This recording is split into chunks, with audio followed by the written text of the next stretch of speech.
The Dominion's ultimatum arrived 11 days before we did. I read it on the transit from the jump corridor, the full text scrolling across my command display in the translation our linguists had worked 18 months to produce. The phrasing was formal, precise. The Dominion had a gift for precision. Their language had 47 distinct verb forms for the act of submission, and they had used the most final one. Kneel, it said.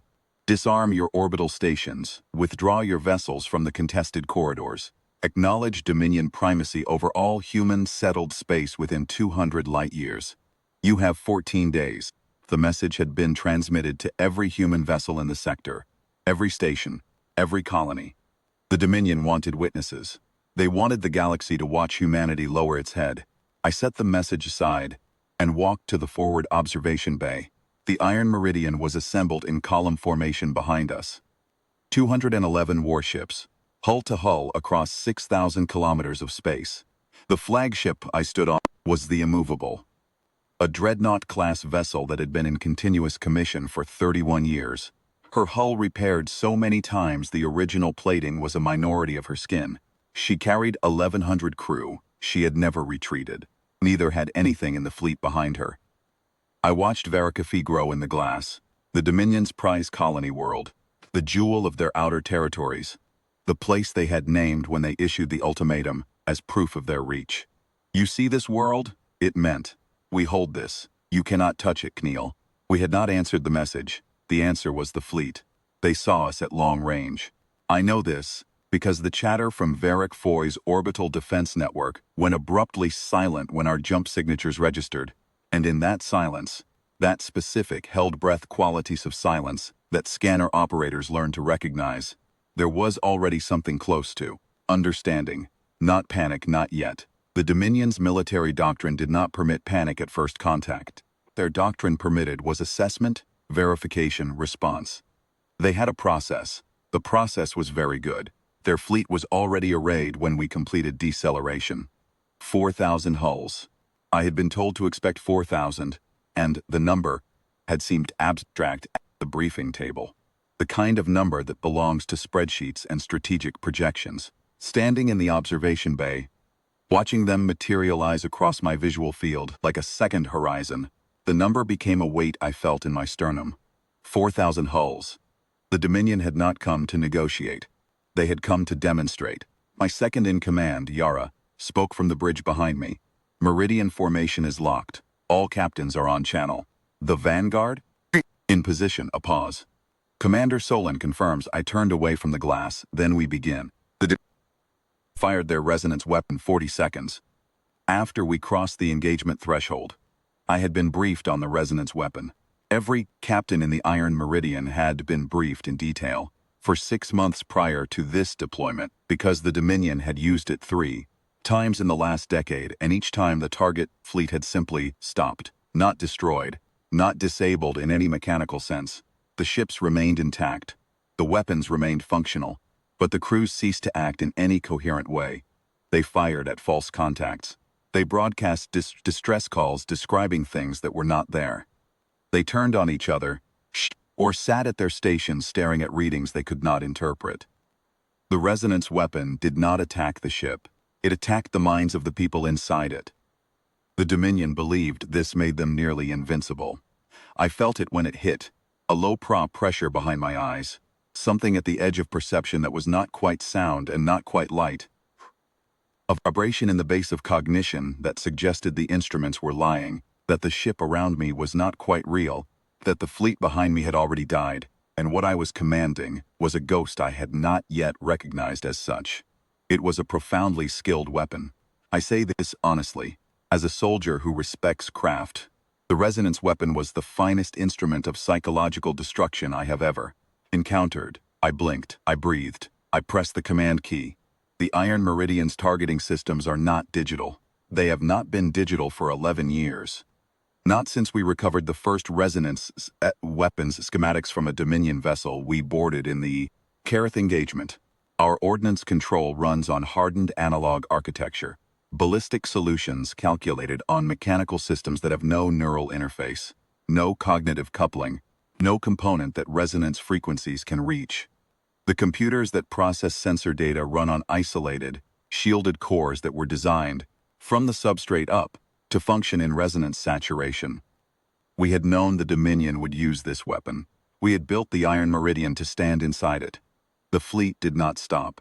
I watched the Dominion's formation on the tactical display as our first engagement salvo tracked clean. I watched the response on their channel. The brief burst of communication that our intercept team translated in real time, passing fragments to my earpiece, assessment, verification then, confusion. Their doctrine had a process for a fleet that stopped. It did not have a process for a fleet that didn't. They increased resonance output. I felt the pressure behind my eyes deepen, felt the edge of something pulling at the corners of my thoughts, suggesting to me that the people around me on this bridge were strangers, that the ship was wrong, that I should turn and look behind me to verify something I could not name. I pressed the command key again. 40 seconds into the engagement, the first Dominion hulls began to register damage. The Vanguard went in at minute 3.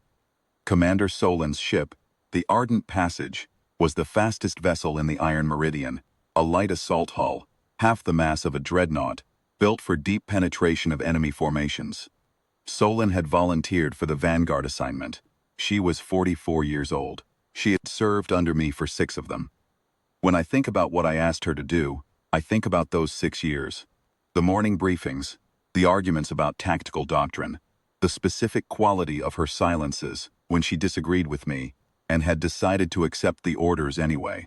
The Vanguard's task was to drive into the center of the Dominion formation and force their command ships to break formation in response. It was the fastest way to collapse their defensive geometry. It was also the position of highest exposure, the position from which 4,000 Dominion hulls could bring weapons to bear simultaneously. Solin knew this. She went in anyway. The Ardent Passage lasted 6 minutes and 40 seconds inside the Dominion formation.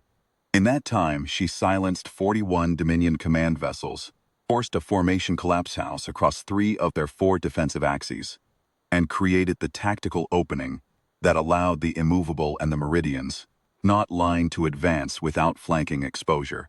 She did not come back out. I did not let myself feel it in the moment. There was no room for it. I watched the tactical display. I spoke my orders. I watched the Dominion's 4,000 hulls begin to fragment and scatter as the Iron Meridian advanced into the gap Solin had cut, and I kept my voice level and my hands steady on the command console. The resonance weapon pressed against my mind for the full duration. It whispered to me that I was losing. It whispered that the display was wrong, that the fleet behind me was dead, that I was commanding a fiction. I pressed the command key.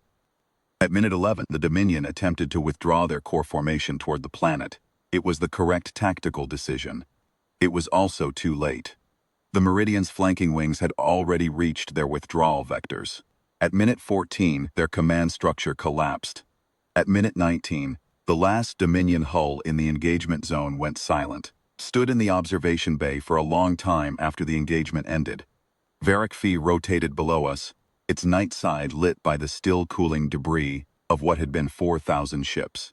The Dominion's orbital defense platforms had surrendered rather than engage. Colony's ground-side administration had been broadcasting a request for terms for the last 7 minutes. My comms officer said, "All Meridian ships are reporting in." A pause. "All except the Ardent Passage." "Yes," I said. I thought about the 47 verb forms the Dominion language had for the act of submission. I thought about which one applied here. I thought about Commander Solin. I thought about the 1,100 crew of the Ardent Passage, whose names I would read tonight in the ship's log, because that is the thing you do when they are yours and they are gone. "Open a channel to Varric Phi administration," I said. The response came immediately. Quickly. The speed of people who have watched 4,000 ships disappear and understand clearly what comes next. Told them what we required. I told them that the Iron Meridian would remain in this system while terms were formalized. I told them that the Dominion High Council would receive a copy of this engagement record within 72 hours. Told them that the terms were not a negotiation. They did not use the word kneel. Neither did I. We didn't need to.